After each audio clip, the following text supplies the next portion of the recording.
Saya akan menyebut video ini propaganda satu sat untuk menggambarkan dan menjelaskan ilmu di balik propaganda politik. Penting untuk mengurai konsep ini, karena propaganda adalah kata yang tampaknya semakin sering digunakan. Biasanya, kata ini dipakai untuk menjelekkan, menyensor, dan membungkam mereka yang memiliki pandangan berbeda. Namun, itu sebenarnya adalah penggunaan kata propaganda yang sangat bersifat propagandistik. Karena cara untuk melawan propaganda adalah dengan membuka diri, berdiskusi secara rasional, dan tidak menggunakan teknik yang pada dasarnya merupakan propaganda untuk melemahkan pertukaran argumen rasional. Kita melihat bahwa propaganda memiliki makna yang jelas. Dan seperti yang saya katakan, ada ilmu di baliknya. Sebuah ilmu yang sangat tepat sebenarnya. Karena itu, ini akan menjadi pengantar terhadap ilmu tersebut.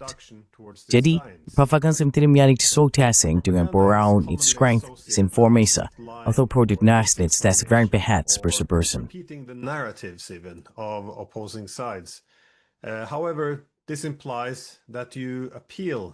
Namun, ini menyiratkan bahwa Anda memanfaatkan kemampuan rasional audiens untuk menipu mereka. Tetapi itu bukan definisi yang baik tentang propaganda. Propaganda adalah ilmu tentang memanipulasi audiens dengan cara memanfaatkan aspek irasional dari sifat manusia, alam bawah sadar. Kita tahu bahwa individu bisa bersikap rasional. Namun, benar juga bahwa manusia bertindak berdasarkan naluri, dan salah satu naluri terkuat dalam sifat manusia adalah kebutuhan untuk menyesuaikan diri dengan kelompok. Manusia membentuk kelompok. Kita telah melakukannya selama ribuan tahun. Kita membentuk kelompok untuk makna bersama dan keamanan bersama. Inilah sebabnya kita secara alami tertarik seperti keluarga, bangsa, atau komunitas keagamaan.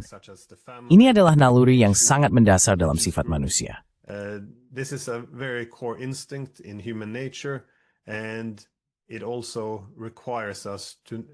Dan hal ini juga menuntut kita untuk menyesuaikan diri secara tepat dengan kelompok di sekitar kita. Ini adalah isu kunci dalam sifat manusia. Kita adalah individu yang rasional, tetapi kita juga, sampai batas tertentu, adalah makhluk yang irasional, yang membentuk diri dalam kelompok. Tidak lain dari Sigmund Freud yang memperkenalkan ilmu psikologi kelompok. Ia menyadari bahwa meskipun individu itu rasional, dalam konteks kelompok individu kehilangan rasa kepribadiannya. Mereka menjadi mudah dipengaruhi, emosional, impulsif. Individu menekan pemikiran rasional dan pengendalian moral. Inilah yang dilakukan psikologi kelompok terhadap individu yang rasional. Dan ada cara untuk memanipulasi psikologi kelompok. Namun kita juga melihat bahwa partisipasi dalam kelompok membentuk kesadaran kolektif kelompok. Naluri sosial, naluri kawanan, naluri kesukuan, semuanya adalah tema yang umum.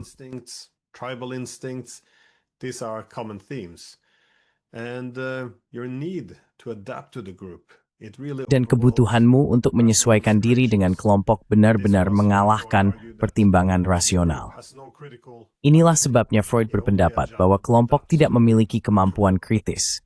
Kelompok hanya menyesuaikan diri dengan dirinya sendiri. Dengan kata lain, apa yang tidak akan dilakukan seseorang karena kendala moral atau pertimbangan rasional, ia akan lebih cenderung melakukannya jika itu merupakan bagian dari aktivitas kelompok. Jika anggota kelompok lainnya melakukannya, ia akan secara naluriah menyesuaikan diri dengan kelompok dan lebih dipandu oleh emosi daripada oleh akal. Sekarang, jika kamu dapat memanipulasi psikologi kelompok yang tidak disadari ini, maka kamu sama sekali tidak perlu mengandalkan aspek rasional dari sifat manusia. Jadi, mari kita telusuri siapa yang menulis sebagian besar literatur awal tentang propaganda politik.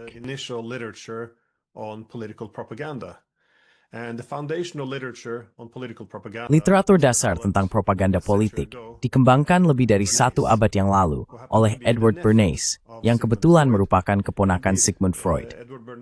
Bernays membangun gagasannya berdasarkan karya pamannya, khususnya tentang bagaimana memanipulasi psikologi kelompok dan aspek irasional dari sifat manusia.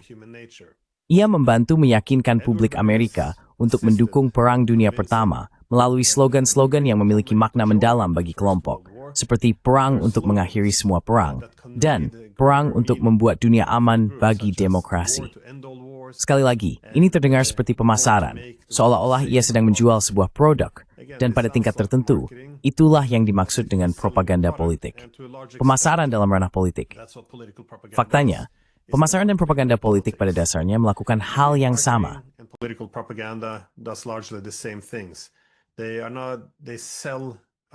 Mereka menjual gagasan dan perasaan kepada kelompok. Misalnya, seseorang tidak selalu membeli mobil karena kegunaannya. Ketika mereka menjual mobil, mereka menjualnya berdasarkan status, daya tarik seksual, dan emosi lainnya. Dan politik seringkali dilakukan dengan cara yang sama.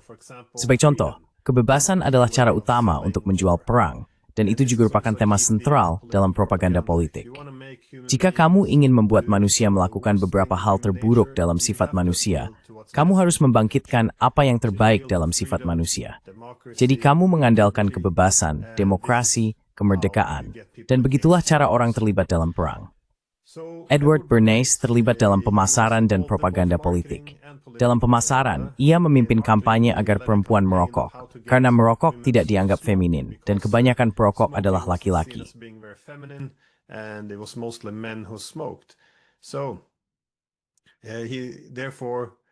Jadi, ia mengaitkan feminitas dan emansipasi perempuan dengan merokok.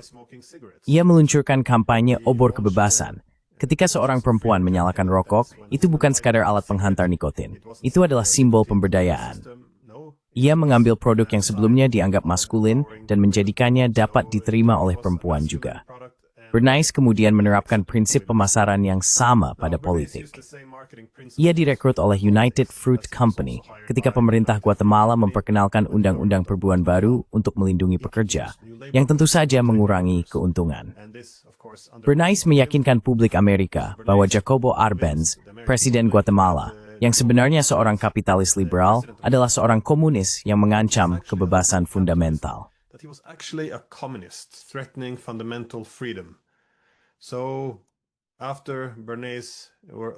Jadi, setelah Bernays berhasil memengaruhi opini publik Amerika melalui penipuan, Eisenhower turun tangan dan menggulingkan pemerintahan dengan dalih memerangi komunisme dan membela kebebasan.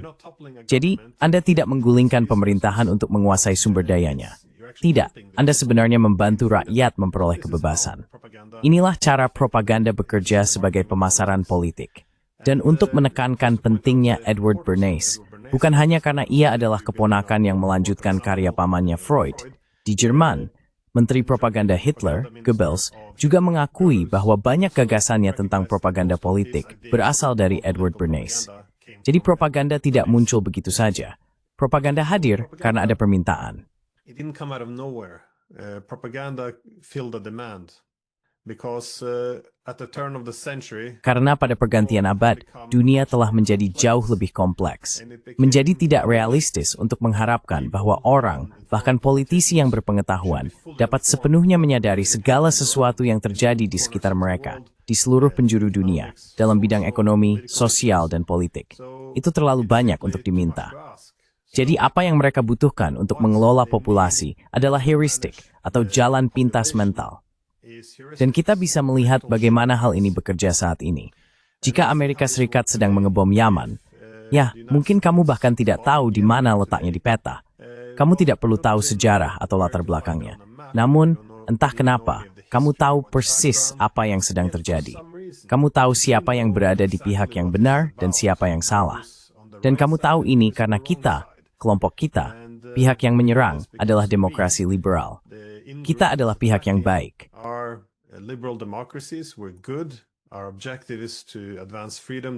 Tujuan kita adalah untuk memajukan kebebasan, demokrasi, dan hak asasi manusia. Sementara itu, pihak lawan adalah teroris. Mereka agresif dan mereka membenci kita.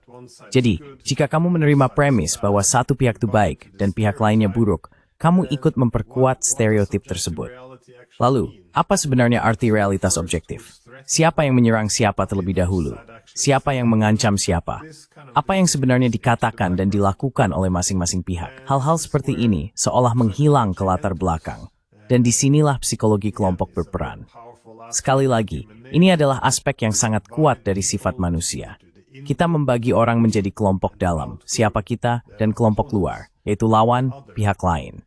Dan alasan naluri ini begitu kuat adalah karena jika kamu ingin bertahan hidup selama ribuan tahun, kamu harus menyesuaikan diri dengan kelompok dalam. We have to adjust to the in-group. And if you can manipulate then the stereotypes. Dan jika kamu bisa memanipulasi stereotip dari kelompok dalam dan kelompok luar, maka sekali lagi, realitas objektif tidak lagi benar-benar penting. Karena jika kita menyerang seseorang, itu untuk memajukan kebebasan, untuk membantu orang-orang yang kita serang. Namun jika lawan kita yang menyerang, itu kebalikannya, untuk menghancurkan kebebasan, memperbudak, dan memperluas kekaisaran. Jadi setiap kali kamu mendengar retorika atau politik dibingkai dalam bahasa kebaikan versus kejahatan, kamu tahu ada propaganda politik yang sedang dimainkan. Bagi Barat, propaganda politik kita sekarang diorganisir seputar demokrasi liberal versus otokrasi. Dulu tidak selalu seperti ini. Dulu yang digunakan adalah peradaban versus kaum barbar. Selama Perang Dingin, perbedaannya kurang bersifat etnis dan lebih bersifat ideologis.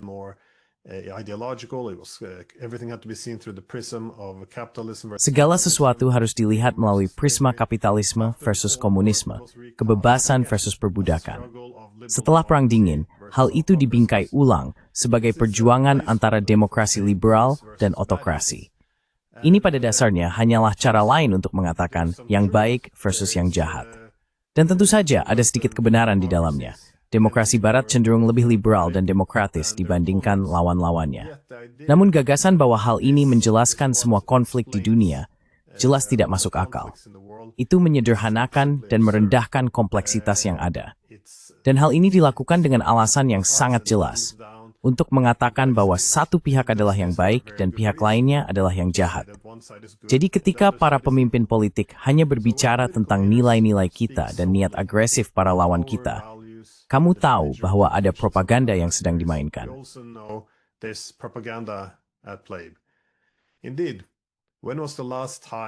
Memang, kapan terakhir kali ada politisi atau jurnalis kita dalam hal ini yang bahkan membahas isu tentang persaingan kepentingan keamanan? Semua negara memiliki kekhawatiran keamanan yang berbeda, dan kita sering berakhir dalam kompetisi keamanan. Beginilah cara memajukan perdamaian, dengan saling memahami apa yang menjadi kekhawatiran pihak lain. Kita akan berusaha untuk tidak meningkatkan keamanan kita dengan mengorbankan keamanan mereka, dan mencari solusi bersama demi perdamaian bersama. Namun sekali lagi, kapan terakhir kali ada politisi atau jurnalis kita yang berani membahas apa sebenarnya kepentingan dan kekhawatiran keamanan Rusia, Tiongkok, atau Iran? Mereka tidak lagi melakukan hal itu. Mereka hanya menjelaskan mengapa negara-negara tersebut buruk dan mengapa mereka bertentangan dengan nilai-nilai baik kita.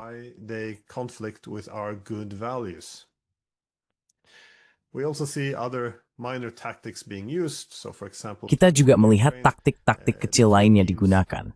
Misalnya, dalam perang di Ukraina, tema utama yang terus diulang-ulang adalah bahwa itu merupakan invasi tanpa provokasi dan invasi skala penuh. Klaim-klaim ini sangat mudah dibantah jika kita berdiskusi secara rasional dengan argumen. Tetapi kenyataannya tidak demikian. Kita melihat bahwa pikiran manusia, cara kita belajar, cenderung mengacaukan antara hal yang akrab dengan hal yang nyata. Jadi jika sesuatu diulang terus-menerus, setiap artikel berita, setiap politisi memulainya dengan hal yang sama, maka lama-kelamaan hal itu terdengar benar. Karena begitulah cara manusia menyerap informasi dan belajar. Sekarang, kita juga tahu bahwa propaganda itu sendiri telah dipropagandakan. Itself has been propagandized. That is, if you look originally, all the main. Jika kita melihat kembali ke awal, semua sarjana utama tentang propaganda mengakui bahwa demokrasi sebenarnya lebih bergantung pada propaganda. Ketika hak pilih diperluas, dan karena demokrasi berarti kedaulatan dialihkan kepada rakyat, tiba-tiba menjadi jauh lebih penting bagaimana cara mengelola massa.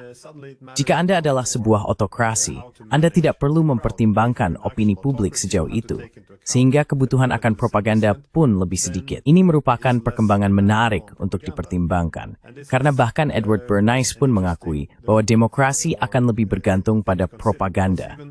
Jadi bagaimana bisa hal ini hampir diterima sebagai kebenaran umum bahwa demokrasi liberal tidak melakukan propaganda, bahwa itu hanya sesuatu yang dilakukan oleh negara otoriter.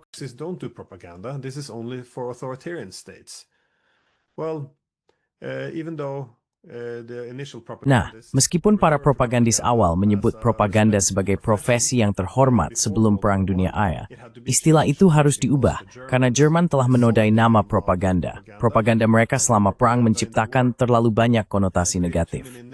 Jadi, seperti yang sering terjadi dalam propaganda, bahasa dimanipulasi. Edward Bernays memainkan peran penting dalam hal ini. Ia mengganti namanya menjadi hubungan masyarakat. Dan sekali lagi, begitulah cara kita melakukannya. Kelompok kita yang dianggap baik melakukan hubungan masyarakat. Kelompok lain, pihak lawan, mereka melakukan propaganda. Jika kita memanipulasi masyarakat di negara lain, kita menyebutnya melibatkan masyarakat sipil. Kita sedang memajukan demokrasi. Jika lawan kita melakukan hal yang persis sama, maka itu disebut perang hibrida. Jadi, kita menciptakan dua set bahasa untuk menghindari perbandingan antara kelompok sendiri dan kelompok lain.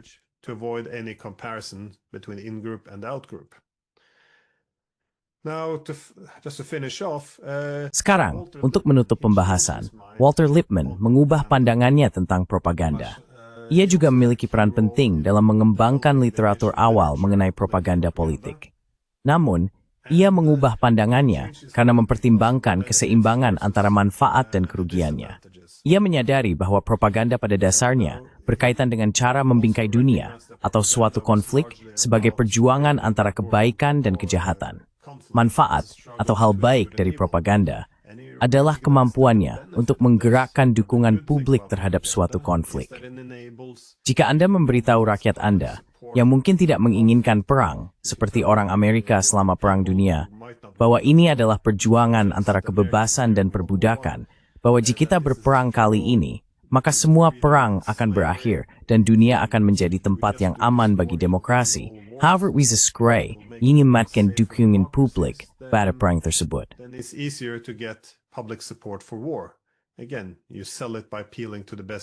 Sekali lagi, Anda menjualnya dengan mengandalkan sisi terbaik dari sifat manusia.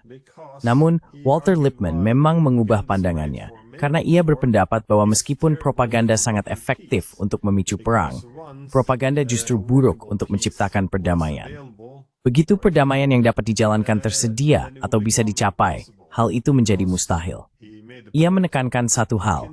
Bagaimana Anda bisa berkompromi dengan kejahatan? Jika Anda meyakinkan publik bahwa Anda sedang melawan musuh yang jahat, bagaimana mungkin Anda bisa mencapai perdamaian yang dapat dijalankan? Inilah sebabnya propaganda sangat efektif untuk menggerakkan publik menuju perang. Tetapi begitu ada kebutuhan untuk mengakhiri perang, mungkin karena solusi damai tersedia, atau karena kita mulai kalah perang, maka perdamaian yang dapat dijalankan tidak lagi bisa dicapai. Den en du step 605 tistwing Frank de Dubini Ukraine.